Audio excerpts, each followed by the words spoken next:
আল্লাহ তাবারকা ওয়া তাআলার সুন্দর সুন্দর নামসমূহের মধ্য হতে একটি নাম হলো ইয়া আফু, হে ক্ষমাশীল। আমাদের মানব জীবনে কম বেশি ছোট বড় গুনাহ হয়ে যায়।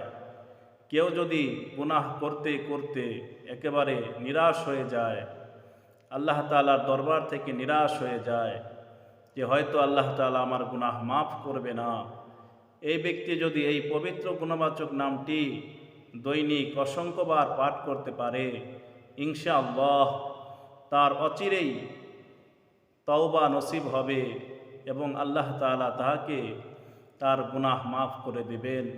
সে নিষ্পাপ হয়ে ইনশাআল্লাহ কবরে যেতে পারবে।